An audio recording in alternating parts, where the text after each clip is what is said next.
Hey guys, welcome back to the channel. If you're new here, my name is Candice.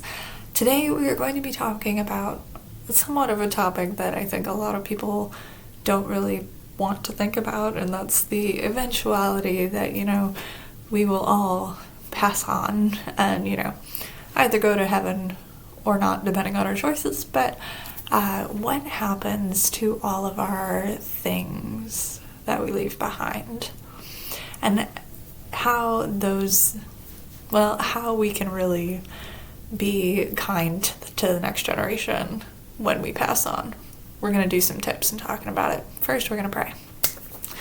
God, thank you so much for giving us a life here and showing us all of the lessons about love and kindness and all the things that you teach us and all of the people you put in our paths and in our way.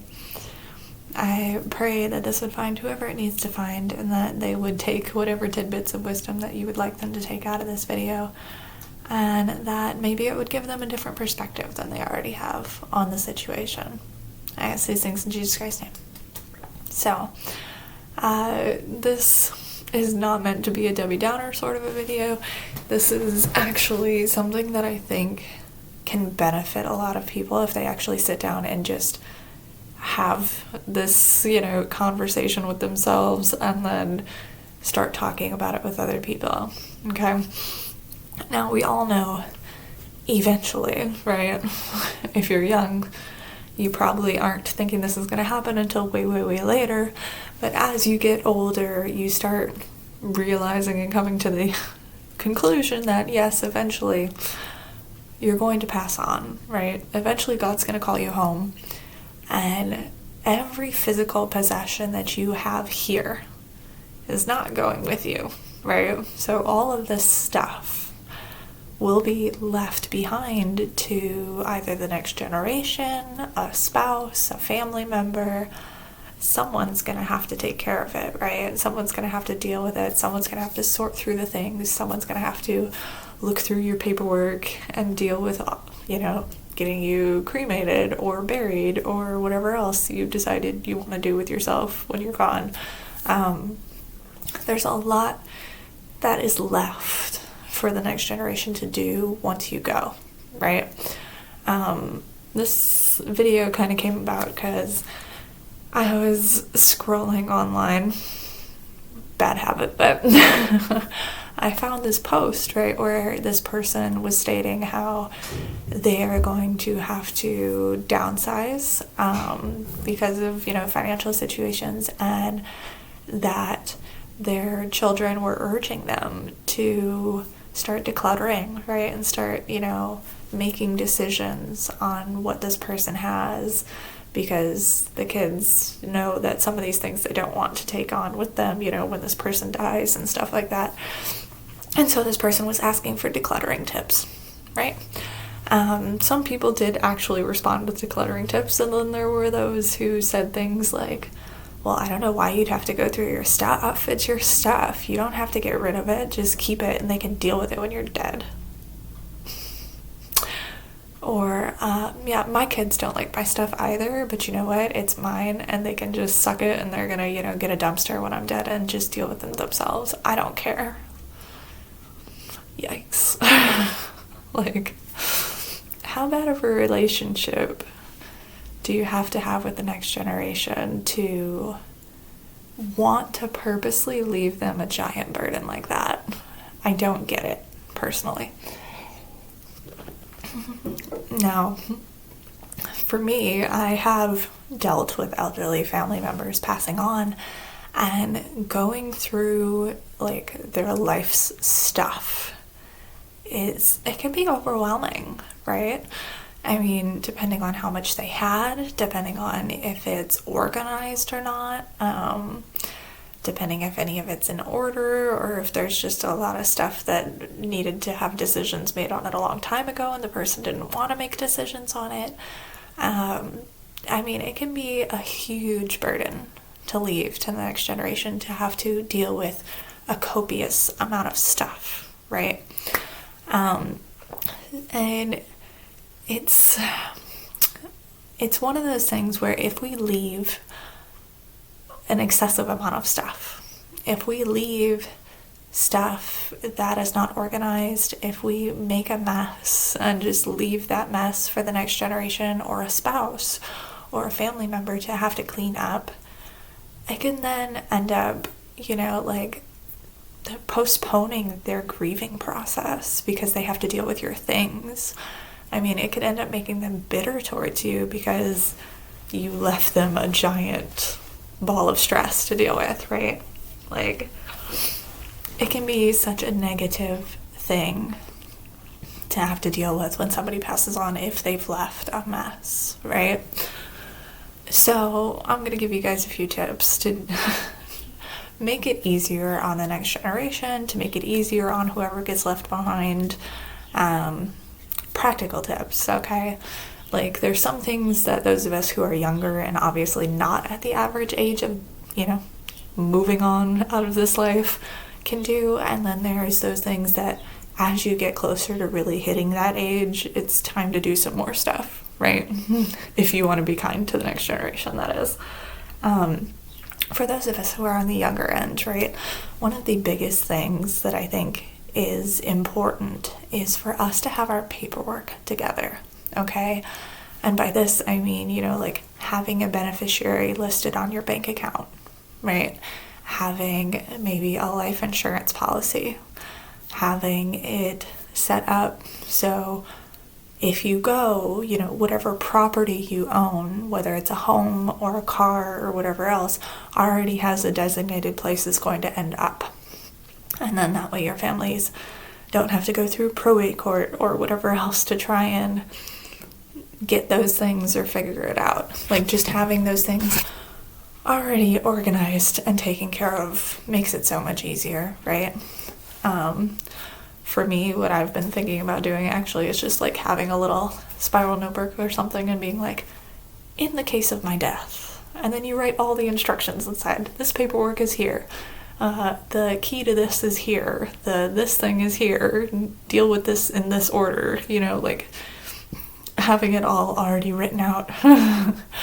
So that way, whoever is the person dealing with it has a step-by-step of, okay, I need to do this. Oh yeah, I need to do that. I need to get their social security card to deal with the funeral home. I need to, blah, blah, blah. All of those things. It's just important to have those to the side and organized already, so in case of some sort of freak accident or emergency or something happens, that we already have those things together and those things are already in place and just ready to go, because it makes it so much easier on the other people in our lives when those things are together and organized, right? Another thing we can do as the younger end of things, we're not up there near the age of normal people going out, but as we're younger, going through and keeping up with making the decisions on the possessions that we own, right? I've seen a lot of elderly people, they've kept everything, right? Every random thing that they thought, oh, I might use it someday, every piece of paper that they thought could potentially be important. And now, as they're older, they're looking at this giant pile of stuff, this giant mountain of paperwork, and it can be very tempting to just ignore it or leave it for the next generation to do because it's gotten set to be such a big chore. And as you get older, you don't have as much energy, and it's something that they just don't want to deal with at that point, right? So in order to prevent it from even getting to that point, if we go through and make those decisions on, okay, I'm looking through my papers once a year, right? And things that are no longer important or no longer serve me or no longer are relevant to me can go, like receipts from groceries from 3 years ago. You don't really need anymore, stuff like that.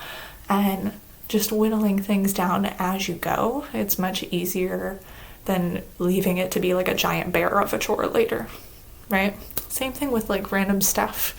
Like if you have boxes in the basement or, random ones tucked up in the closet or under your bed or a storage unit or whatever else you may have, where it's like things that you don't really use, but you haven't really made a decision on kind of get tucked away, out of sight, out of mind. Those sorts of things. Going through and figuring out what to do with those things and actually making the decisions, and keeping up with that fairly regularly.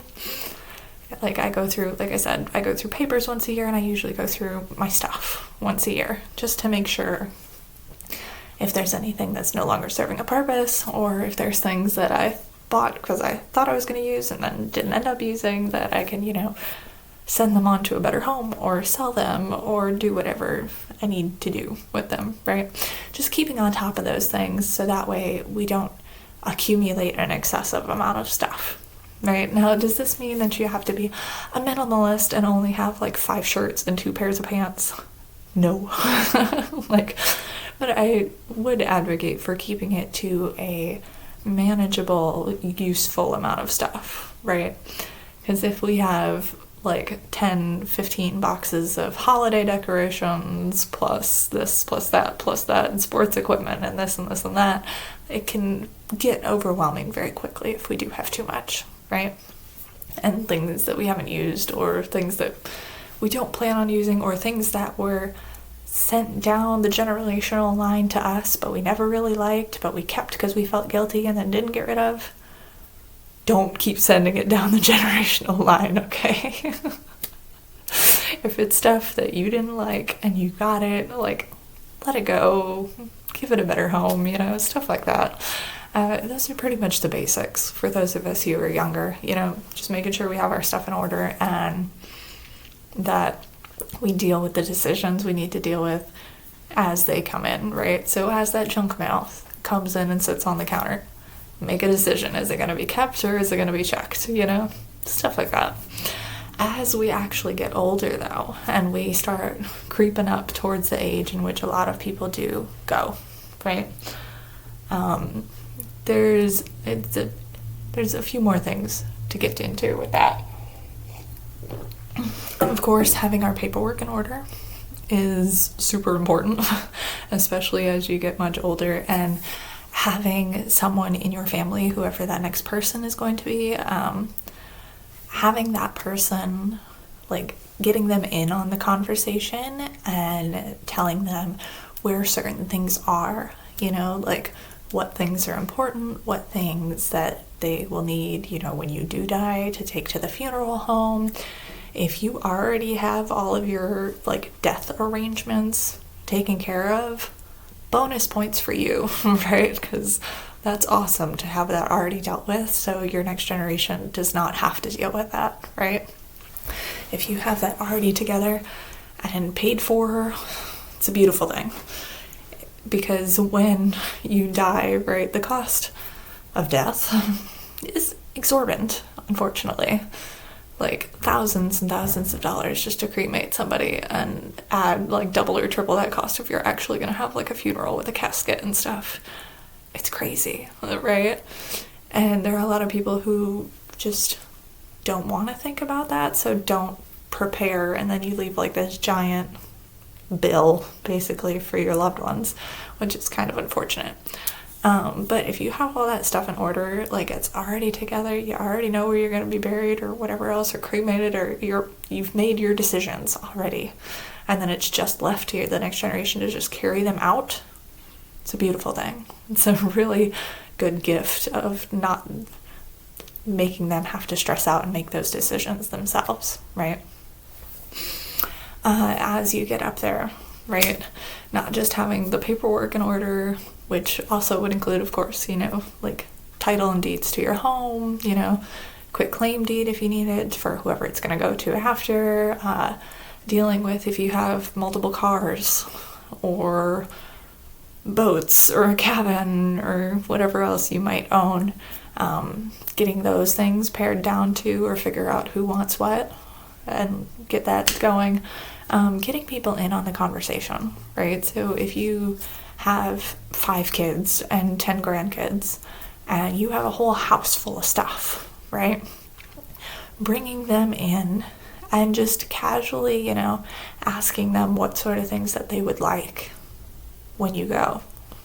You don't have to make it like a morbid conversation, but just I'd like to know what things you actually like in my home, to see who would want what. That way you already kind of know, okay, this person would like this piece of furniture, this person would like the records, or this person wants my CDs, or, and you can just kind of already have it divvied up in your mind, at the very least, in your mind. And then that way okay, what things do I have that nobody wants, right? And if you have quite a few things that nobody wants, the best thing to do would be to sell those things off or donate them, give them to somebody to get them out of the house before you go, right? That way they're not just a random big decision that your relatives then have to deal with, knowing that nobody wants it, but they got to find a way to dispose of it, And then, of course, just making sure that you spend that time, having that good relationship with the next generation. If you reassure them, right, give them open communication, like, hey, yeah, eventually I'm gonna go, and this is the stuff that I have already taken care of. I've already organized and dealt with all of these things and made all these decisions, so my passing is as easy on you as it can be, right? That is a huge gift that you can give to the people who will be left behind, whether it's kids, grandkids, a spouse, whatever, it's a huge thing to have that already taken care of and not have to deal with it for them, huge. Because when you go, right, when God calls you home, you want your family members to be able to focus on the good times that they had with you, to focus on all of the memories that they had hanging out with you, vacationing, whatever the case may be, for them to actually be able to take that time to grieve properly.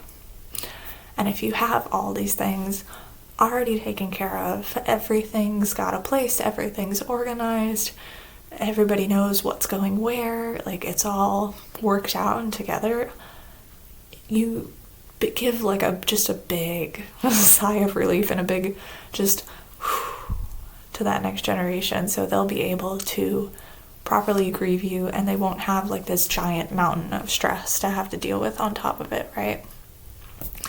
Because I've known many, many people, many families where the elderly person did not take care of things when they were young, and they ended up with a giant mountain of things when they were older, and due to either health circumstances or stubbornness or just being overwhelmed with all this stuff, they chose not to deal with it, right? Or not to make those preparations, or not to, look into what they wanted to do with themselves when they're dead, whether it's, a funeral with a casket or a cremation or XYZ,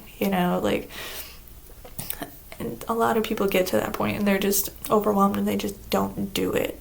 And some adopt the attitude that, well, it's their problem to deal with, it's not my problem, you can deal with it when I'm dead. And that's just, it seems convenient to the person, I guess, in the moment, but it just makes it very hard for the next generation to deal with it. And it puts a copious amount of stress on people who are already trying to grieve, and sometimes they then don't even have the time to grieve because they're freaking out because they're like, wait, where's the important paperwork so I can even take this person to the funeral home, and what did they want done with themselves, and did they want to be cremated or buried, did they want a memorial or not, what did they want done with this, what did they want done with that, it can be a lot.